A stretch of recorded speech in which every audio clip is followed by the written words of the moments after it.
안녕하세요. 보고 쓰는 남자 보스남입니다. 오늘은 중국 근현대 미술 이야기 그 6번째 시간입니다. 오늘 소개해드릴 화가는요, 중국 화조화의 대표 화가입니다. 그는 이전에 소개해드렸던 사이 화조화가 반천수 선생과는 달리 섬세하고 화려한 화법을 추구했습니다. 그는 늘 화려한 색채와 세련된 구도를 시도했습니다. 그는 미술 교육가로서 또 화가로서 중국 근현대 미술계에 큰 공헌을 했습니다. 화가의 이름은 진지불입니다. 화가는 1896년 절강성 여유현에서 출생합니다. 진지불의 고향은 수공업으로 굉장히 유명한 곳이었습니다. 그리고 그는 그곳에서 수공예용 도안들을 자연스럽게 접했습니다. 그리고 그는 그 아름다움에 곧 매료되고 맙니다. 그래서 그는 1914년 18세에 절강공업 학교 기직과에 입학합니다. 1917년 당시 그는 학생이었는데요, 도안교재에 문제가 많았다는 것을 알아채고 그는 스스로 자료들을 모아서 책을 출간해냅니다. 그리고 1918년에는 더 많은 시각 자료들과 기술을 접하기 위해 일본 동경 국립미술학교로 유학을 떠납니다. 1924년 그는 귀국 후 상해로 건너가 도안 사업을 시작합니다. 하지만 그의 사업은 얼마 가지 못하고 실패하고 맙니다. 그 이후로 그는 상해의 여러 대학교를 돌아다니며 교직 생활과 창작 활동에 집중합니다.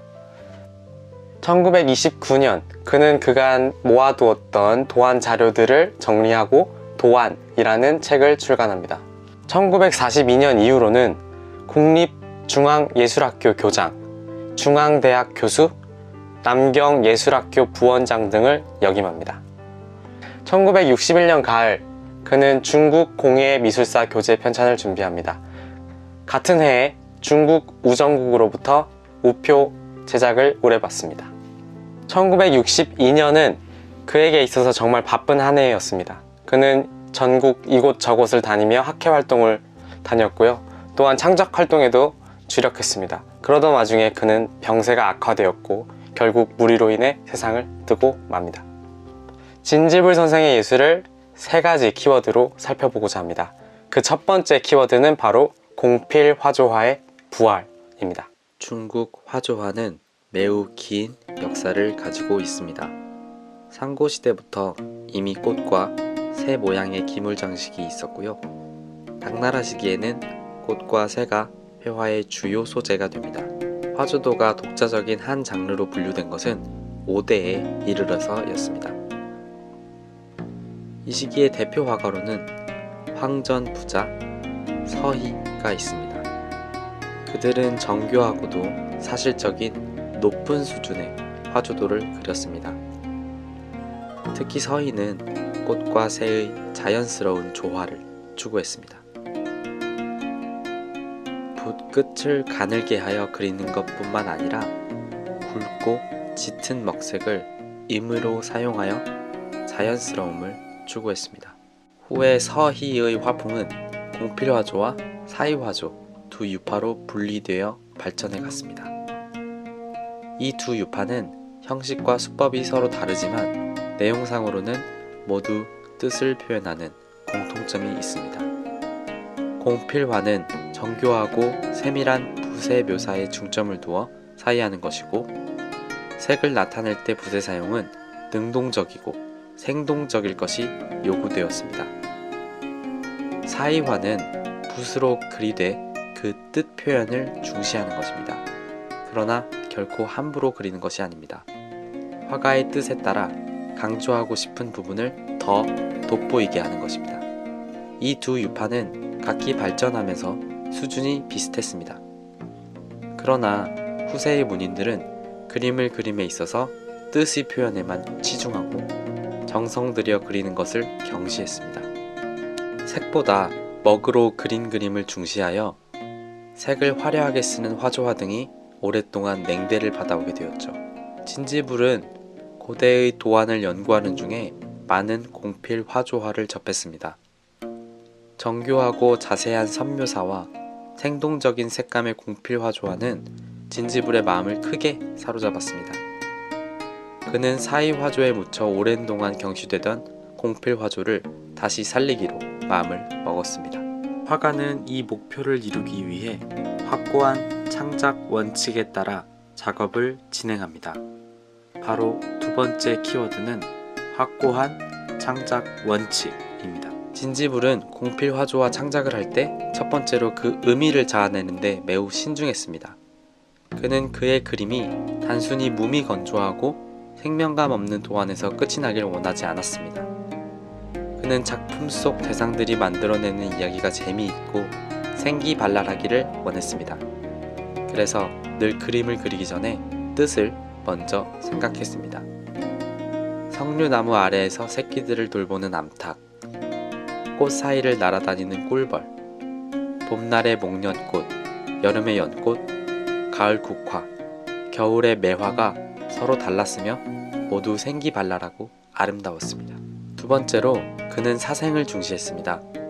그의 그림이 독특한 생명감을 띠고 있는 이유는 그가 자연으로부터 얻은 아이디어와 영감을 그림 속에 적극 반영했기 때문입니다. 화가는 작품 연구를 할 때 많은 도안집을 참고하기도 했지만 직접 자연에 나가서 보았던 것을 자신의 작업에 적극적으로 활용했습니다. 세 번째로 화가는 작품이 자연스럽고도 재미있기 위해선 구도를 신경 써야 한다고 생각했습니다. 화가는 작품이 완성되었을 때의 전체적 예술 효과를 먼저 고려한 후에 붓을 들었습니다. 도안학에서 중시하는 균제, 평행 등의 규칙들을 화조화의 구도에 적용시켰습니다. 더불어 그림 속에서 주요 대상과 부속 대상과의 차이, 배치의 밀도, 크기, 공백 처리 등을 고려했습니다. 공필화조화는 섬세하고 꼼꼼하게 그리는 것이 특징인 만큼 한치의 오차도 허용할 수 없다고 생각했습니다. 그래서 그는 그림의 구도를 놓고 항상 반복해서 검토했습니다. 네 번째로 그는 색채 연구를 중시했습니다. 그의 그림은 색이 아름답습니다. 또한 부드럽고 소박합니다. 그리고 화면 속 대상들은 모두 다채로운 색채를 가지고 있습니다. 또한 자연스러운 색조 변화로 인해 입체감을 띱니다. 화가는 한 그림에서 색 대비만 있고 어울림이 없으면 그림이 어수선하고 어울림은 있으나 대비를 이루지 못하면 평범하고 재미가 없다 라고 말했습니다. 이렇듯 화가는 그림 속 대상들의 색채 대비와 조화에 신경을 많이 썼습니다. 어떤 평론가는 그의 그림이 몇 번을 반복해서 보아도 질리지 않는 이유는 색 조절에서 탁월함을 발휘했기 때문이다 라고 평하기도 했습니다. 마지막으로 그는 공필 화가는 늘 침착한 태도를 유지해야 함을 강조했습니다. 공필 화조화 창작에는 인내심을 가지고 고도의 집중력을 발휘해야 합니다. 그리고 긴 시간 그림에 매달려야만 완성해낼 수 있죠. 화가는 도안 연구를 굉장히 중시했습니다. 도안은 디자인의 다른 말이기도 하며 모든 시각예술 영감의 원천이 되는 중요한 자료입니다. 화가는 수공업으로 유명했던 고향에서 도안의 중요성에 대해 처음 깨닫게 됩니다. 그리고 일본 유학 시절 중국 전통 도안이 얼마나 훌륭하고 아름다운 것인지를 일본인 교수의 지도를 통해 알게 됩니다. 그 이후로 그는 평생 동안 도안 연구에 열정을 바칩니다. 세 번째 키워드는 도안 연구입니다. 화가는 자신이 연구하는 도안에 반드시 민족적 특색이 짙으면서도 참신한 소재를 등장시키려 했습니다. 더불어 실용과 미감 두 가지를 고려합니다. 실용이라는 개념은 공예 미술의 핵심이며 순수 미술의 새로운 생명줄과도 같았습니다.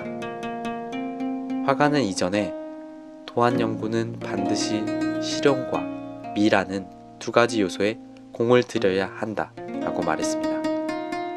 현대미술 디자인에서 제일 강조하는 실용과 아름다움의 조화를 이미 진지불은 중시하기 시작했던 것이지요. 화가는 이러한 모토를 가지고 평생이란 시간 동안 도안 ABC, 도안 구성법, 중국 도자 도안 개관, 표호 도안, 도안 교재 등 도안 서적 출간에도 힘을 씁니다. 진지불 선생은 사람의 본성 속에 아름다움에 대한 추구와 표현의 욕구가 있다고 믿었습니다. 그리고 그것이 중국 화조화가 1000년 이상 동안 꾸준히 사랑받아온 이유라고 생각했습니다. 그는 치밀한 창작 원칙 아래에 화조화를 그렸습니다. 그리고 그 작품 속 새와 꽃들은 견고하면서도 아름다운 형태미를 지니고 있습니다. 지금까지 중국 공필 화조화가 진지불 선생에 대해서 알아보았습니다. 다음 편에 새로운 화가, 새로운 이야기로 찾아오겠습니다. 지금까지 시청해주셔서 감사합니다.